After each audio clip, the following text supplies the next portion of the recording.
All righty, thank you for your presence in class tonight. We're continuing our study in the book of Deuteronomy, the second giving of the law. We won't take the time to get into the introduction material that we've talked about. We've covered that extensively, I believe, but just by way of a reminder, we're moving on to kind of a different section in our subsection in our outline.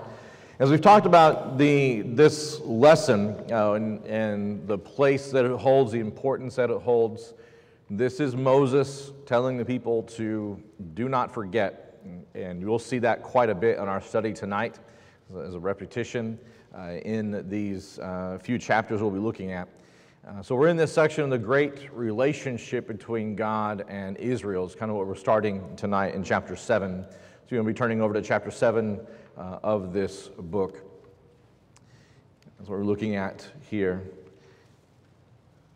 Moses, throughout this letter, has a repeating theme, and we will see that tonight. One of the phrases that he uses quite a bit in connection with reference to God is the Lord your God, in several times. And in chapter 7, he begins, when the Lord your God brings you into the land where you are entering to possess it, and clears away many nations before you, the Hittites, the Girgashites, the Amorites, the Canaanites, the Perizzites, the Hivites, the Jebusites, I practiced that. 7 nations greater and stronger than you. These are those nations that are there already possessing this land. And we're going to talk about God's way that he's using to kind of get some of these nations out of there. And then God's warning concerning these nations. We'll be talking about that a lot. But what's important here is who is doing the driving out? It's God, right? As God is the one that's going to be doing that before them. And then he says that 7 nations greater and stronger than you. And verse 2, when the Lord your God delivers them before you and you defeat them, then you shall utterly destroy them, and you shall make no covenant with them. This comes into play later on in the book of Joshua. Make no covenant with them, just destroy them altogether. You should not intermarry with them. Why? Verse 4, they will turn your sons away from following me to serve other gods. And the anger of the Lord will be against you. Verse 5, but thus you shall do to them. You shall tear down their altars and smash their sacred pillars, hew down their asherim, and burn their graven images with fire. Hew down their groves where they worship in, special tree groves. For you are a holy people. And this is important. This call to holiness, why are we doing this? Why is it that God wants them to do scorched earth campaign against these nations? We'll talk about that in a moment, about the fairness of that and that kind of stuff. But God's saying nothing. You want no remembrance of them and their past ways of worship. I don't want anything. I don't want you intermingling with them. I don't want you making any kind of covenant relationship with them. That includes marriage. And that is not something, because you are holy. You are holy people to the Lord your God. The Lord God has chosen you to be a people for his own possession. Out of all the peoples who are on the face of the earth, God chose you. And we think about God choosing people. He chose Noah to do a certain work. He was the most righteous man on the planet at the time, and he chose Noah to do that. He chose Israel, he chose Abraham, he chose these people and chose this particular people to do this thing that he asked them to do, to be obedient to him. They are chosen and holy people. And this same language we see over in the New Testament. If you look over in 1 Peter chapter 2, verse 9, we are a royal nation, right, a holy priesthood, a chosen people. And in the very same way, we are in a land that has its own idols, right? It has its own way of thinking. Are we influenced by them? It's possible, right? It's possible that we are influenced by them. And we need to make sure that we're doing our part to remain holy, to remain set apart. And that is not to say, as Paul would later on say, I don't mean for you to go out of the world to be away from people. You have to go off the planet in order to get away from people. But we are to be separate in that we are to be holy in our practice and conduct here on earth. For God has chosen you, O listener, right? To be his holy people. So we need to make sure that we are continuing to be a holy possession for him, set apart for the work he has for us to do.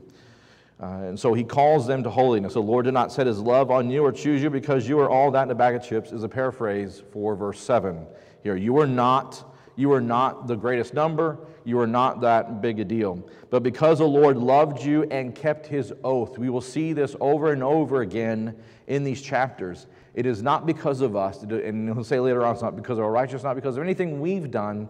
It's because of God's love and him keeping his oath, because of who God is, which he swore. He wants this. He says, because he chose, the Lord loved you and kept the oath which he swore to your fathers. The Lord brought you out by a mighty hand, redeemed you from the house of slavery, from the hand of Pharaoh, king of Egypt. Look over in chapter 4, verse 37.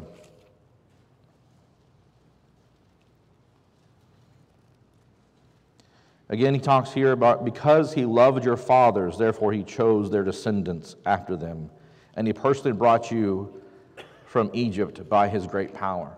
Are you seeing a desire on God's part for a relationship? He personally chose you. God loved those people. Do you think he wants that relationship to be reciprocal? Of course he does. He wants that relationship to be both ways. This is another word that we're going to be seeing in the beginning of verse 9. It's interesting here in chapter 6, verse 4, it was, "Hear, O Israel." And we'll see this combination repeated in the next chapter. "Hear, O Israel." Now he says, "Know, therefore, that the Lord your God, he is God." It was, "Hear, O Israel," in verse 4 of chapter 6, "The Lord your God, the Lord is one." Now he's saying, "Know, therefore, know this thing, that he is God." Know that he is God. He is the faithful God who keeps his covenant, his loving kindness to 1,000 generations with those who love him. Look over in chapter 5, verse 10. We talked about this just briefly. Chapter 5, verse 10, we see the same language, his loving kindness to thousands, to those who love me and keep my commandments. This is also seen, the first time this kind of language is seen in Exodus chapter 20, verses 5 and 6, but we repeat it here.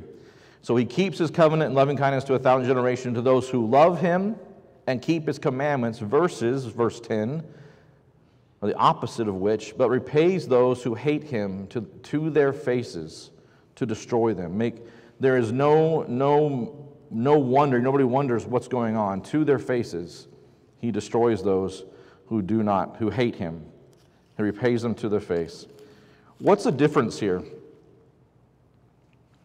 What's the difference between these two individuals, those that hate God and those that love God? And what does he say is the number one thing that shows the difference between these two individuals or two groups of people? Obedience, keeping commandments.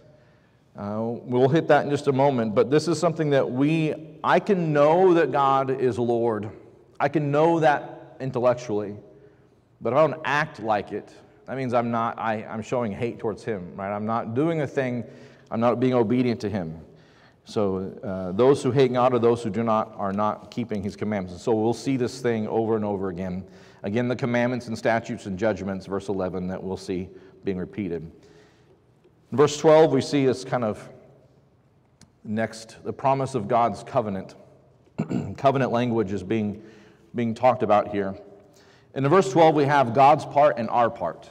In verse 12 of chapter 7. "Then it shall come about, because you listen to the judgments and keep and do them, that the Lord your God will keep with you his covenant, his loving kindness, which he swore to your fathers." Are we seeing that? In one verse, you have our part, to do what we need to do, to listen, to do, to keep the commandments. And God is saying, based on the covenant relationship, he will do his part that he swore he would do, not only to you, but to your fathers. So there is that relationship here. When we talk about God, and we talk about God in Christ, there's a lot of discussion about God's love is unconditional. Would you say that's true? God's love is unconditional. Some of you are like, it's a trap. It's a trap. It's not a trap. God's love is unconditional. God's love is unconditional. Through Christ. Romans chapter 5, verse 8. "In that while we were yet sinners, Christ died for us." His love is unconditional. However, his relationship is not. Right? Do you see the difference there? People talk about God's love and God's relationship as though they're synonymous, and they're not. Yes, God loves everyone. Yes, that is true. But those who he has a relationship with is different. He will only have a relationship with those who will be obedient to him and who will listen. And so that's what Moses is saying here. If you want to have a relationship and continue with these promises that God has said he will keep with you, you need to have that relationship with him. And so we go into, in verse 13, we see he will love you and bless you and multiply you. He'll multiply the womb, the ground, the grain, the new wine, the oil, the herd, the flock, all the things will be multiplied, and it'll be great. It'll be awesome. And you shall be blessed above all peoples. There will be no male or female barren among your cattle. The Lord will remove from you all the sicknesses, and he will not put on you any of the harmful diseases which of Egypt you have known, but he will lay them all on those who hate you. Look over in chapter 28, verse 27. If you're just curious, what diseases is he talking about, Josh? Well, we might have a clue in chapter 28. Chapter 28, verse 27.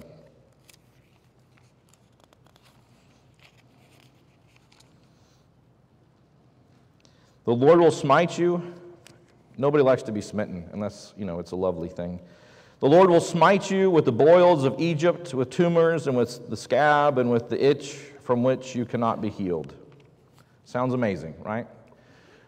So he's saying these things will be kept from you. So not only will you be fruitful and multiply, but you will not have the itch and the scab and the boils and all those things. Yeah, it's pretty. Does this sound familiar? I want us to think about covenant language, covenant relationship here with God. Turn with me, if you will, or flip over in your app to Revelation chapter 21. Revelation 21. There are those who preach the health and wealth gospel, right? Who still preach a covenant relationship similar to that we see in the Old Testament. If you do all these good things and keep his commandments, then he will physically bless you here. Right? We don't make a distinction. But that was a certain covenant with a certain people in a certain time period that is no longer valid. And what God's promises are very different. Beginning of verse 1, it says, Then I saw a new heaven and a new earth, for the first heaven and the first earth had passed away, and there was no longer any sea. And I saw the holy city, New Jerusalem, coming down out of heaven from God, made ready as a bride adorned for her husband. And I heard a loud voice, Behold, the tabernacle of God coming among men. And he will dwell among them, and they shall be his people, and God himself will be among them. And he will wipe away every tear from their eyes, and there will be no longer any death. There will no longer any mourning or crying or pain, and the first things have passed away. You see what's happening here? So this is what the blessings of God that we are promised. If you want to also look over here in chapter 22, verses 1 through 5, these continued promises.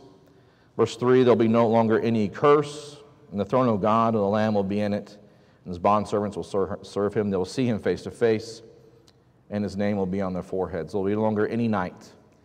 And so in a covenant relationship with God, we also are under a new covenant and a covenant relationship. A covenant relationship is opened up to all peoples. It's not exclusive to one group of peoples. We have promises that God said, if you will do this, I will do this. This is your part, and this is what I will do for you. And God has been faithful, as we've seen in his working when dealing with people. He has been faithful to complete his promises.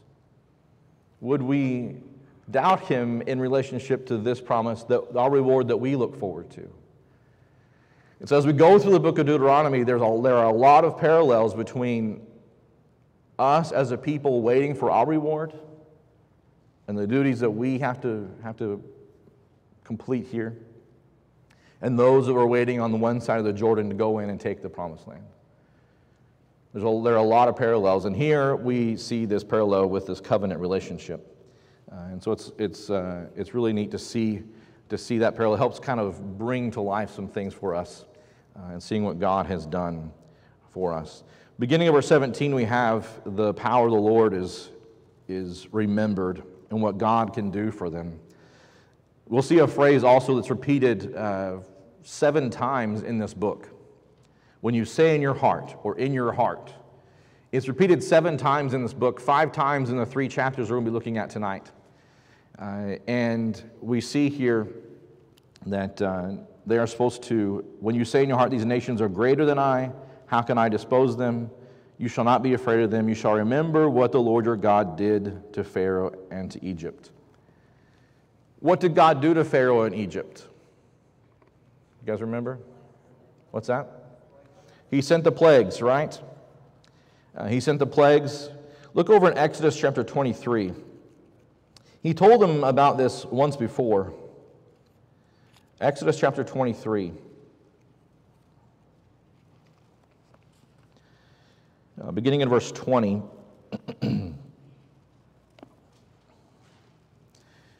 In dealing with the conquest of Canaan, he's not saying, well, I'll give you the swords and stuff you need, and I'll got you back from way back, right? That's not God in how he deals with them. He says, behold, I'm going to send an angel before you to guard you along the way and to bring you into the place I prepared.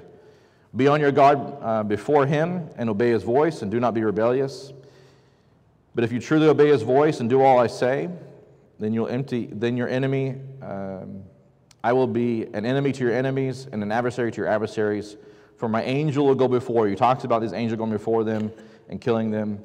He'll overthrow them, break down the sacred pillars. In verse 25, but you shall serve the Lord your God. He will bless your bread and your water and all the things that we've talked about. Look down to verse 27. I will send my terror ahead of you and throw into confusion all the people among whom you come, and I will make all your enemies turn their backs to you. If an enemy turns their back to you, what does that mean? They're running away, they're retreating, and they're not defending themselves anymore, right? They're vulnerable. So all the good things, that's what you want. That's what you want to see. I will send hornets ahead of you. It doesn't say if they're murder hornets or not, but hornets ahead of you. So they will drive out the Hivites, the Canaanites, and the Hittites before you, and I'll drive them out. I will not drive them out in a single year, that the land may not become desolate, and beasts of the field become too numerous for you. So are we seeing a little bit about what God is going to do? He kind of repeats some of that language here, going back to chapter 7 of Deuteronomy. He kind of repeats some of that language, but about the hornets specifically, and that he's not going to drive them all out at once. They will kind of go in and a metered, continued process. Because I don't know if you've ever seen abandoned properties before. How many of you have seen abandoned structures? How quickly do they deteriorate once they're abandoned? So fast. It's amazing how like if you have somebody living in a thing, it lasts a lot longer than if it's just abandoned and left on its own. It's crazy. So in the same way, God said, I want these things to be preserved for you. I promise them for you. We'll drive them out as you can take them. And you shall not dread them, verse 21, for the Lord your God is in your midst, a great and awesome God.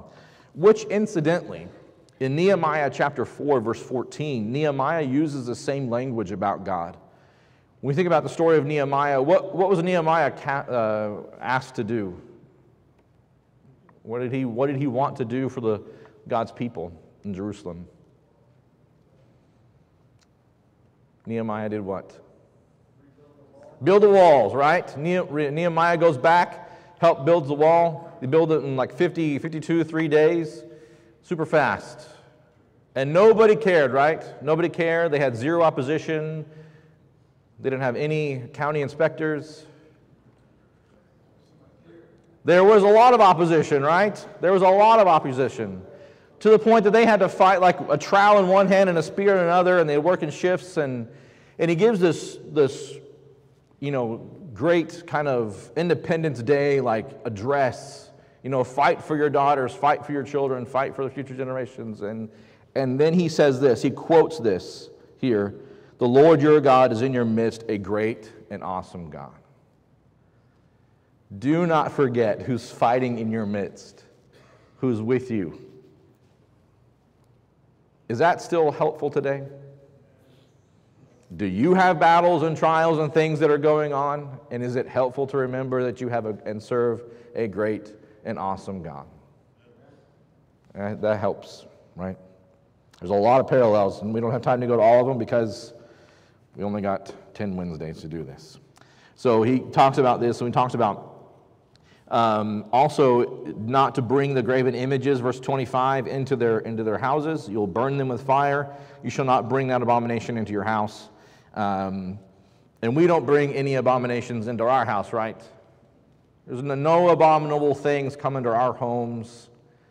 And there's no abominable things that come into our homes that we watch for entertainment, I'm sure. Quite sure. Anyway, so no abominable things. But they will be a ban forever, is what he's saying. So again, no matter what they're doing, they're trying to maintain purity. In chapter 8, we have this remembrance. Again, this is a word that he uses quite a bit. All the commandments that I am commanding you today, you shall be careful. Again, we talked about that before, that word being careful. To do these things, that you may live and multiply. That was our theme last Wednesday. That if you do these things, you will live and multiply. He kind of talked about the blessings and how you will live and multiply, as we looked earlier. Verse 2, you shall remember all the way that the Lord has led you.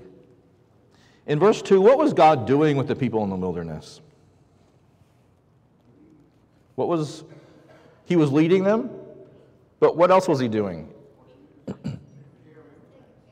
Taking care of them. Verse 2, he says specifically, starts with an H, humbled them. Have you ever met somebody that just needs to be humbled? I mean, back in the day when you didn't get as much trouble for this, we humbled kids on the playground, right? I mean, that happened. But what did he say here in relationship to their traveling in the wilderness? The things he did were on purpose, were intentional. God was very intentional with his people. It's a buzzword nowadays. He was intentional. He didn't give them like all the things they wanted. Remember, they were complaining about the onions and the leeks and the fishes and all kind of stuff that they wanted, and he gave them manna, a thing they have never seen before, and that's all they ate. And then, well, we'll talk about that in a minute about the quail, but here we see what he gave them to humble them. Again, so I will know what's in your heart, whether you keep the commandments or not. He humbled you and let you be hungry and fed you with manna, which you did not know, nor did your fathers know, that he might make you understand that man does not live by bread alone.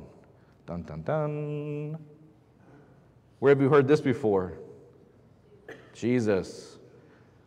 If you want to write out there in Matthew chapter 4, verse 4, that would go very well with this verse. That you will understand, right? It's not about the provisions, but God will take care of you. Every word that proceeds out of the mouth of the Lord, everything that he has done, he does to take care of us. Your clothing did not wear out on you. This is interesting. There's debate about how this actually worked. How many of you have a favorite t-shirt? Favorite t-shirt? So comfy, fits just right. All right. It's nice and soft. It might not have been soft initially, but it is now. Okay. What happens with favorite clothing? It wears out, or we get bigger, right? Here, there's some debate whether or not what happened actually, because your clothing did not wear out on you, nor did your foot swell these 40 years. So they got to buy the newest Nikes before they left Egypt, and they were wearing them when they went into the land. There's two ideas here about this. Just hear me out. This is interesting. Either option A, clothes didn't wear out, right? A lot of people died, and so you got dead men's clothes whenever you grew up, right? Which incidentally, when I was in Nigeria, that's what all these containers that come over, they call them dead men's clothes. Just cultural insight for you. Option B, your clothes grew with you.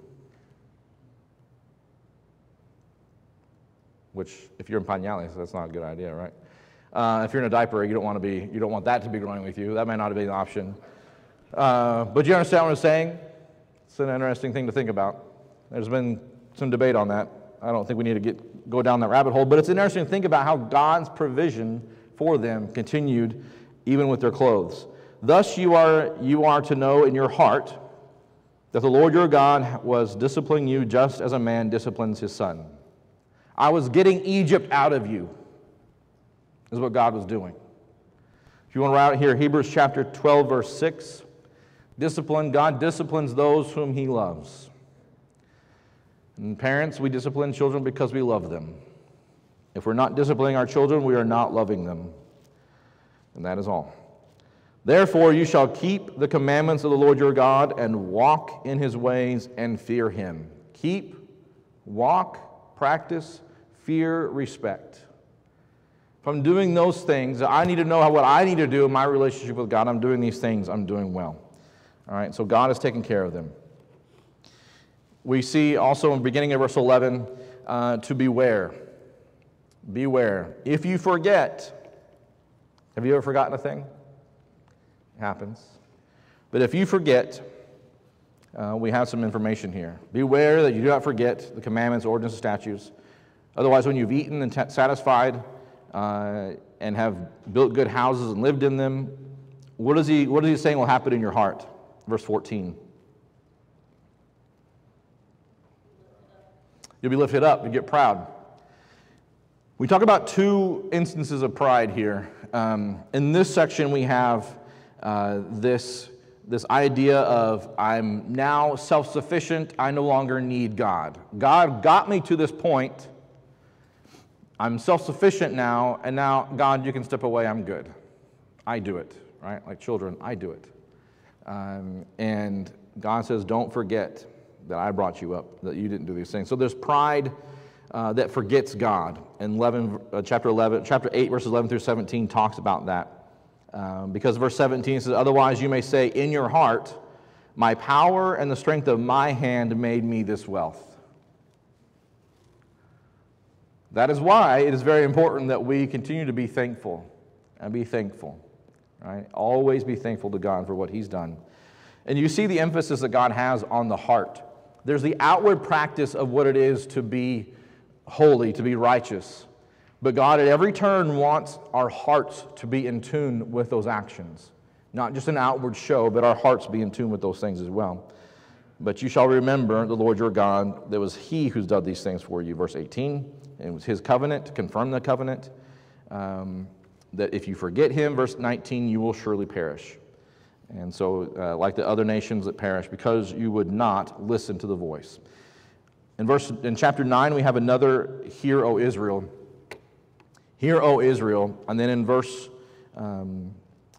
6, we have this, again, know then therefore this, because of your righteousness. So we see this combination again of hearing and knowing. Hear, O Israel, you are crossing over the Jordan today, to go into dispossess nations, greater and mightier than you, great cities fortified to heaven, a people great and tall, the sons of Anakim, whom you know, and of whom you have heard it said, who can stand against the sons of Anak?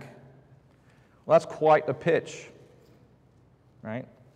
If they had said this to the generation before, they would have turned and ran, right? They were the ones that didn't want to go in because of these things. And now he's reminding them that, yes, this is a great and powerful people, bigger than you. What is he trying to get them to focus on? What is he wanting them to grasp, to focus? God's bigger than all that. God is great and mighty and awesome and powerful. He just said, don't forget, God, that you think you do it by your hand.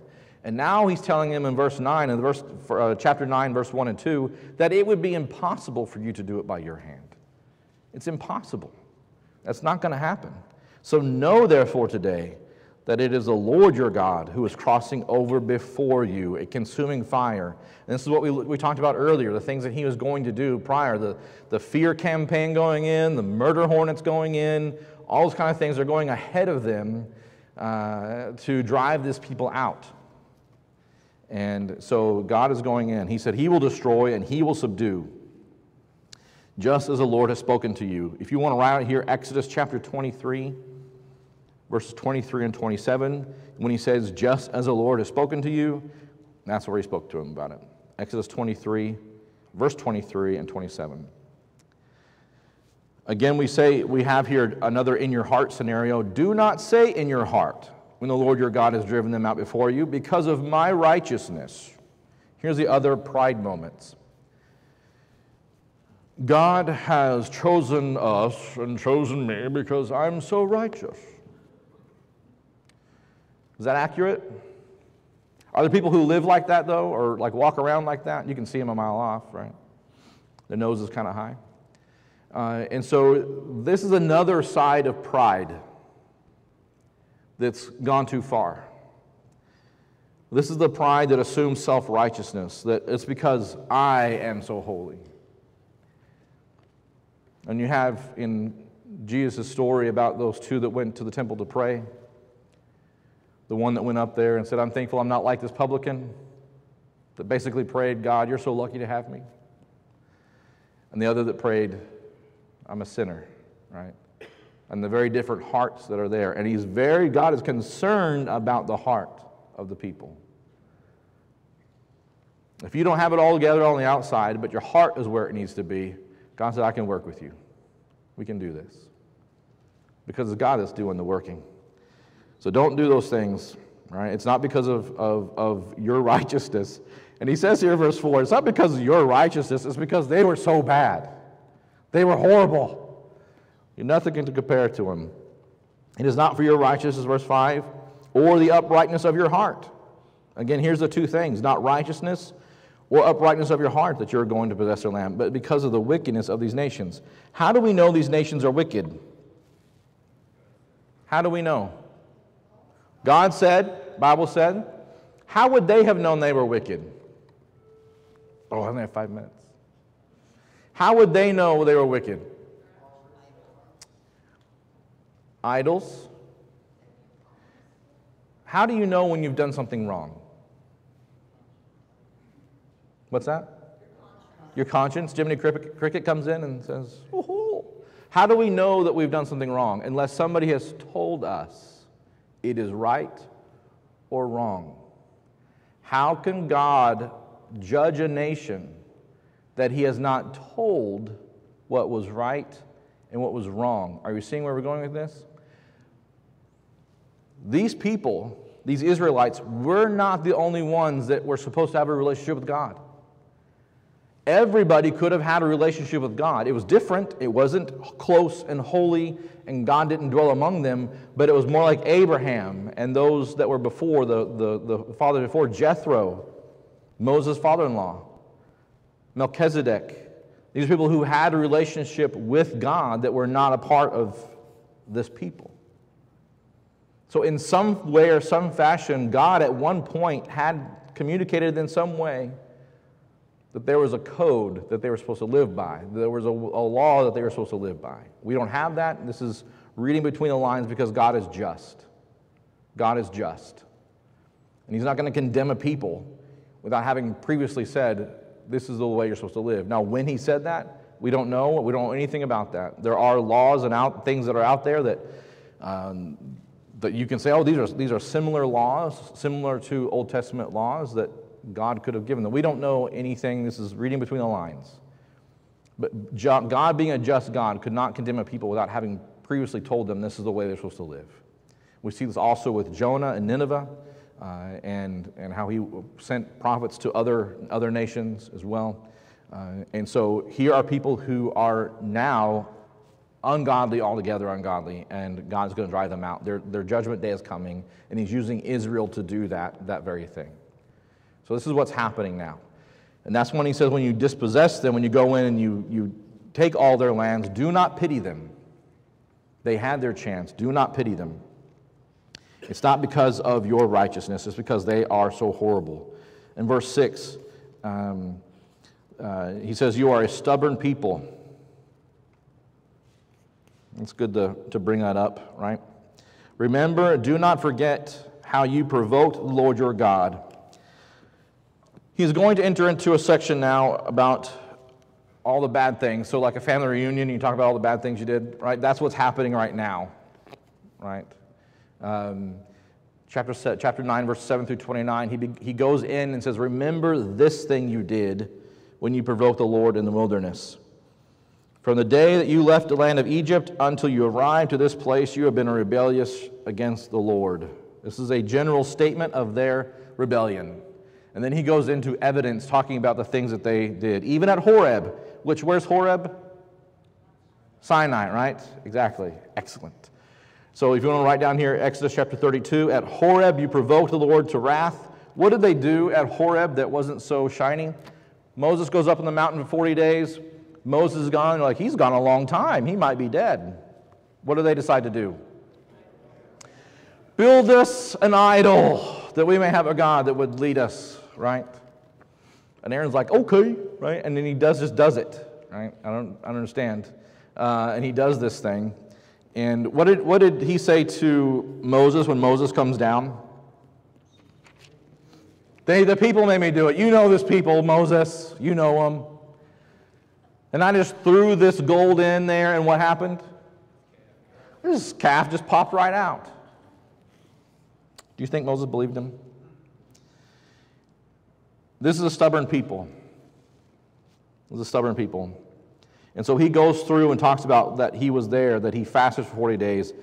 He talks about what he did. He even interceded for Aaron because God was going to kill Aaron. And he talks about how he interceded for them. But the Lord listened to me, and he did not destroy you.